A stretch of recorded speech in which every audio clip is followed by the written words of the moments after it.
अस्सलाम वालेकुम, मैं हूं असद अरशद और आप मेरा फेसबुक और यूट्यूब चैनल देख रहे हैं। गुज़श्ता कल सुप्रीम कोर्ट ऑफ पाकिस्तान ने स्टेट बैंक ऑफ पाकिस्तान को हुक्म दिया कि आप इलेक्शन के लिए पंजाब में इलेक्शन के लिए इलेक्शन कमीशन को 21 अरब रुपए का फ़ंड जारी करें, बराह रास्त फ़ंड जारी करें, फ़ंड जो है। और स्टेट बैंक ऑफ पाकिस्तान ने कहा है कि जी हमारे पास पैसे मौजूद हैं और हम ये पैसे जो हैं वो इलेक्शन कमीशन को जारी कर देंगे। अब सवाल ये पैदा होता है कि अगर जो स्टेट बैंक ऑफ पाकिस्तान है वो इलेक्शन कमीशन को पैसे जारी नहीं करता तो फिर क्या होगा।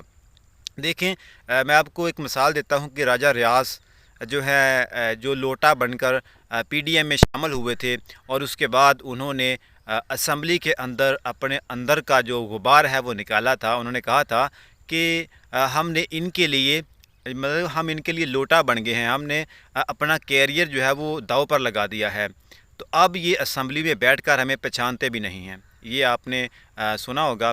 तो यही सूरत हाल है। जो स्टेट बैंक ऑफ पाकिस्तान के जो हैं उनको हुक्म दिया गया है, तो उनको इस बात का भी खदशा है कि अगर हमने स्टेट बैंक ऑफ पाकिस्तान जो सुप्रीम कोर्ट है उसका हुक्म ना माना तो हमारी नौकरी जो है वो भी जा सकती है। तो सुप्रीम कोर्ट ऑफ पाकिस्तान को इस बात का अख्तियार है कि अगर स्टेट बैंक ऑफ पाकिस्तान उनका हुक्म नहीं मानता है तो फिर वो अपनी नौकरी से हाथ धो बैठेंगे। तो अब ये सारा माजरा जो राजा रियाज का मामला वो देख चुके हैं, तो उनको इस बात का अंदाज़ा है कि अगर हमने सुप्रीम कोर्ट का हुक्म ना माना तो फिर हमें अपनी नौकरी से हाथ धोना पड़ेगा। तो इंशाल्लाह जो 72 घंटे का टाइम दिया हुआ है, इन 72 घंटे के अंदर अंदर जो स्टेट बैंक ऑफ पाकिस्तान है वो इलेक्शन कमीशन को 21 अरब रुपए का फ़ंड जारी कर देगा।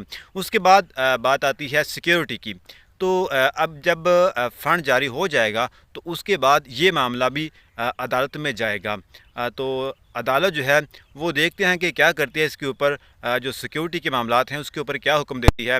लेकिन मैं आपको बता दूं कि स्टेट बैंक ऑफ पाकिस्तान जो है वो 21 अरब रुपए जो है वो 72 घंटे के अंदर अंदर जारी कर देगा, क्योंकि वो इनके लिए अपना जो 30-35 साल का जो कैरियर है उसको दाव पर नहीं लगाना चाहते। अपना बहुत सारा ख्याल रखिए, मिलते हैं नेक्स्ट वीडियो में।